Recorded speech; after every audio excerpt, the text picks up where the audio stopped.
रेत के समंदर में छुपा हुआ एक गांव था, हिजाज की सरजमीन में, जहां हवा के दोष पर ऊंटों की घंटियां बजती थीं और सूरज दिन भर रेत को सोना बनाए रखता था। इसी गांव में एक शख्स रहता था, सलीम बिन कासिम, एक गरीब मगर सच्चा मजदूर। उसका चेहरा धूप में झुलसा हुआ, मगर आंखों में ऐसी रोशनी थी जैसे किसी ने वहां ईमान की शमा जला रखी हो। सलीम हर सुबह अल्लाह का नाम लेकर निकलता, खजूरों के बाग में काम करता। शाम को जब लौटता तो उसके हाथ खाली होते मगर दिल मुतमईन। उसकी बीवी ज़ैनब बिन्ते अमर सब्र व रज़ा की तस्वीर थी। दोनों के घर में फाका रहता मगर शुक्र कम न होता। एक शाम ज़ैनब ने कहा, सलीम, आज घर में खाने को कुछ नहीं, बच्चों ने भी दिन भर सिर्फ पानी पिया है। सलीम ने सर झुका लिया, फिर आहिस्ता से बोला, अल्लाह रज़्ज़ाक़ है, कल जब सूरज निकलेगा वो जरूर कुछ भेजेगा। रात तवील थी मगर ईमान ने उसकी आंखों से नींद छीन ली। वो बाहर निकला, आसमान की तरफ देखा। या रब, तू चाहे तो रेत के जर्रों से भी रिस्क उगा दे। हवा के झोंके ने जैसे आमीन कह दी। अगली सुबह जब वो बाग में पहुंचा तो मालिक ने कहा, सलीम, आज तुम्हें मजदूरी नहीं दूंगा, फसल खराब हो गई है। सलीम ने सर झुकारा और कहा, कोई बात नहीं, शायद अल्लाह चाहता है मैं किसी और रास्ते से रोजी पाऊं। वो चलता रहा, रेत में पांव दहकते जा रहे थे मगर उसके दिल में यकीन की ठंडक थी। रास्ते में एक बोसीदा कुआं नजर आया। सलीम ने झांक कर देखा, पानी बहुत नीचे था। उसने मशक्कत से रस्सी फेंकी, पानी निकाला और थोड़ा पिया। जैसे ही वो वापस जाने लगा, एक आवाज गूंजी, ए सलीम बिन कासिम, ठहरो। वो चौंक कर पीछे मुड़ा मगर वहां कोई ना था। आवाज दोबारा आई, जो पानी तुमने निकाला वो सिर्फ तुम्हारे लिए नहीं। सलीम का दिल धड़क उठा। उसने इधर उधर देखा तो एक जख्मी हरनी रेत पर गिरी हुई थी। वो दौड़ा, उसे पानी पिलाया। हरनी ने आंख खोली और सलीम की तरफ देखा। उसकी आंखों में शुक्रगुजारी की चमक थी। कुछ देर बाद वो जंगल की तरफ भाग गई मगर जहां वो गिरी थी वहां रेत हटने लगी। सलीम ने हैरत से देखा, रेत के नीचे कुछ चमक रहा था। उसने हाथ से खोदा और एक छोटा सा सुनहली बर्तन निकला। अंदर चंद सिक्के और एक चमकता हुआ पत्थर था जिससे हल्की रोशनी निकल रही थी। वो घबरा गया मगर दिल में आवाज आई, ये तुम्हारे सब्र का तोहफा है सलीम। वो बर्तन लेकर घर आया। ज़ैनब हैरान हुई, ये कहां से मिला? सलीम ने कहा, जहां मैंने एक प्यासी हिरनी को पानी पिलाया वहां से रहमत निकली। ज़ैनब ने रोते हुए कहा, अल्लाह की रहमत वाकई बेहिसाब है। उन्होंने उन सिक्कों से खाना खरीदा मगर सलीम ने पत्थर को ना बेचा। वो कहता, ये मेरी दुआ का जवाब है, मैं इसे अपने पास रखूंगा। दिन गुजरते गए। वो पत्थर जिस कमरे में रखा जाता वहां एक हल्की सी रोशनी रहती। गांव वाले कहते, सलीम के घर में फरिश्ते उतरते हैं, मगर सलीम कहता, ये सिर्फ अल्लाह का नूर है जो एक गुनाहगार के घर को छू गया है। फिर एक दिन गांव पर कहत नाजिल हुआ। खेत जल गए, कुएं सूख गए, लोग परेशान, बच्चे भूखे। सलीम और ज़ैनब ने अपना खाना भी दूसरों में बांटना शुरू कर दिया।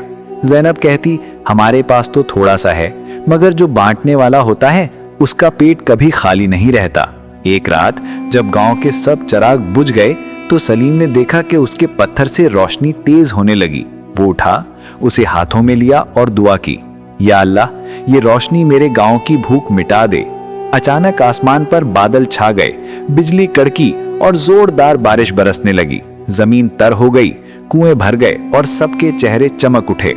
लोग दौड़कर सलीम के पास आए। ये तुम्हारी दुआ का असर है, सलीम ने रोते हुए कहा। नहीं, ये उस रब की रहमत है जो छोटी नेकी को भी पहाड़ बना देता है। और वो रात गांव की तारीख में रहमत की रात कहलाई। कहत खत्म हो गया मगर सलीम के दिल में एक नया एहसास जागा कि शायद अल्लाह ने उसे सिर्फ आजमाइश से नहीं गुजारा बल्कि एक जिम्मेदारी भी दी है। वो पत्थर अब भी नूर बिखेरता था मगर अब सलीम को महसूस होने लगा कि जब भी वो उसे हाथ में लेता दिल में एक आवाज आती, इस नूर को छुपाओ नहीं, बांटो। एक दिन वो फजर के वक्त मस्जिद गया। इमाम साहब ने कहा, सलीम, तुम्हारे चेहरे पर एक अजीब रोशनी है, क्या तुम रातों को जागते हो? सलीम ने मुस्कुरा कर कहा, नहीं इमाम साहब, मैं सिर्फ अपने रब से बात करता हूँ। इमाम ने कहा, ये बातें तुम्हारे जैसे कम लोग करते हैं। सलीम ने सोचा शायद अब वक्त आ गया है कि वो इस नूर का मकसद समझे। उसी शाम में काफला गांव में आया। सरदार का बेटा सख्त बीमार था। तबीब ने जवाब दे दिया। काफले वाले मदद मांगने लगे। सलीम के दिल में ख्याल आया, क्या ये वो लम्हा है जिसके लिए ये पत्थर मुझे मिला था? वो घर गया, पत्थर उठाया और दुआ मांगी, या रब, अगर ये तेरी रहमत है तो इस बच्चे को शिफा दे दे। उसने पत्थर बच्चे के सीने पर रखा और आयत शिफा पढ़ने लगा। थोड़ी देर बाद बच्चे ने आंखें खोल दी, मुस्कुराकर बोला, अब मुझे दर्द नहीं हो रहा। काफले का सरदार सजदे में गिर पड़ा, ए अल्लाह तेरा करम। अगले दिन जब सलीम उठा तो देखा वो पत्थर गायब है। उसके दिल में एक सुकून उतरा। वो समझ गया कि अल्लाह ने जो दिया था वो वापस ले गया, मगर उसके दिल में जो नूर रखा था वो अब कभी नहीं बुझेगा। वक्त गुजरता गया। गांव में खुशहाली आई, बारिशें होने लगीं, खेत लहलहाने लगे।